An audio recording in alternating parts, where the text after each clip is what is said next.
It all began with a simple act of kindness. One woman, going about her ordinary day, made a choice that would ripple far beyond what she ever could have imagined. She didn't know that a warm plate of food given to a stranger would set off a chain of events that would leave an entire community in awe and bring 200 soldiers to her door. Her name was Anna. She was quiet, soft-spoken, and lived in a modest apartment above the small bakery she worked at. Life wasn't easy for her. Bills piled up, her job paid just enough to scrape by, and loneliness weighed heavy on her shoulders. But Anna had something most people had lost, a heart that still believed in kindness. Even when the world around her felt cold, it was late evening when she saw him. A man, hunched over on the edge of the sidewalk, his clothes torn, his hands trembling against the biting wind. People walked past him quickly, pretending he wasn't there. Some crossed the street, others shook their heads. But Anna stopped. "Are you hungry?" she asked softly. The man looked up, his eyes glassy with exhaustion.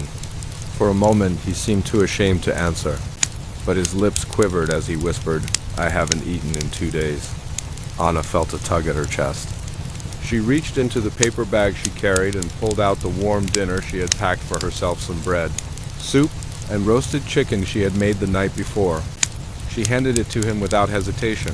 "Here, it's not much, but it's warm," she said with a gentle smile. The man's hands shook as he took the meal.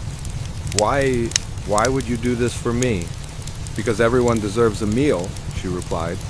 "And tonight you won't go hungry."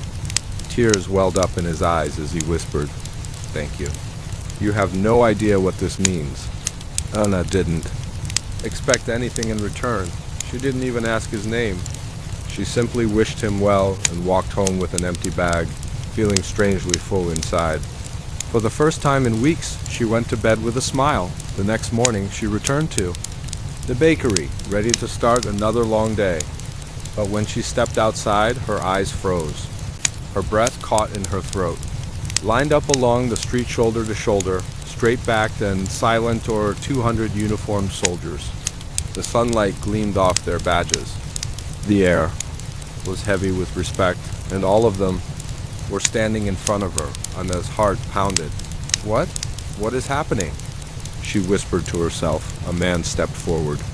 He was tall, his presence commanding, his uniform marked with medals of honor. His gaze was steady, but his voice carried warmth. "Miss," he said, "yesterday you gave a meal to one of our own. He is a veteran who has fallen on hard times. You may not have known, but that man you helped served in the army for over 20 years. He is family to us." Anna's eyes widened. Her hand flew to her mouth. She remembered his tired face, his trembling hands. The officer continued, "Too often people forget those who once stood on the front lines to protect them. Too often our brothers and sisters are left invisible. But you saw him. You gave him dignity. And for that we honor you." Suddenly, in one synchronized movement, the line of 200 soldiers lifted their hands to their foreheads. In salute, the sound of boots shifting in unison echoed like thunder in the street. Anna's eyes filled with tears. Her knees grew weak. I didn't do anything special," she stammered, but the officer shook his head firmly. "No act of kindness is small. To a hungry man, a meal is life itself. To a forgotten soldier, your kindness was a reminder that he is not invisible. What you did matters more than you know." One by one, the soldiers approached her. Some shook her hand, others embraced her. A few pressed small tokens into her palm pins, patches, a handwritten note of thanks. Each gesture carried the weight of gratitude that words could not fully express. Anna stood there, overwhelmed, her heart swelling with emotions she could barely contain. She had given away her dinner without thinking twice, but now she was realizing the power of compassion, how a single act could ignite something far greater than herself.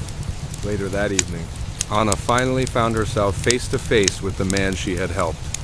He was freshly showered, wearing clean clothes the soldiers had provided. His eyes still carried that tired look, but now they shone with gratitude. "You saved me," he said quietly. "I was ready to give up. That night I didn't think I could keep going, but then you came along. You reminded me that people still care, You reminded me that my life isn't over." And his lips trembled as she fought back tears. "No one should feel forgotten," she whispered. The man reached for her hand and held it tightly. "I fought for this country, but that night, you fought for me." Those words stayed with Anna forever. They reminded her that battles aren't always fought with weapons. They're fought with kindness. With compassion, with humanity. From that day on, Anna continued her quiet mission. She started setting aside food for anyone who came by hungry. Word spread, and soon, people in the community began joining her. The bakery became more than just a shop. It became a place where no one was turned away. Her life wasn't suddenly perfect. She still had struggles, still had bills, still had lonely nights, but now she had something greater purpose. And she had friends. Soldiers would stop by to visit her, sometimes bringing flowers, sometimes just sitting down for coffee. That man she had fed? He came back often, always with a grateful smile, always reminding her that kindness had pulled him back from the edge. Anna never sought recognition. She didn't care about praise or attention. To her, it was simple. When you see someone need you help, that's what makes us human. And yet, her story spread far beyond the town. It became a reminder to thousands, maybe millions, that kindness still exists, that even the smallest gesture can echo louder than we can imagine. So the next time you see someone struggling, remember Anna, remember that one meal can restore dignity, one smile can save hope. One act of compassion can ripple outward and touch lives you'll never even see. Because the truth is, we are all fighting battles, some visible and some hidden. And sometimes, the simplest kindness can be the lifeline someone desperately needs. Anna taught us that. She reminded us that heroes don't always wear uniforms or medals. Sometimes they wear aprons dusted with flour, carrying a paper bag of food and a heart big enough to change the world. And maybe that's the moral of her story, that no matter how small we feel, our actions can be mighty. That every single one of us has the power to be a light in someone's darkest hour. If this story touched you, don't let it stop here. Carry it with you. Share it with someone who needs hope today. And if you believe in the power of kindness, take a moment to like this video, subscribe for more touching stories, and leave your thoughts in the comments. Tell us what's one small act of kindness you'll do this week. Because together we can build a world where no one is invisible. And it all starts with one meal and one heart willing to care.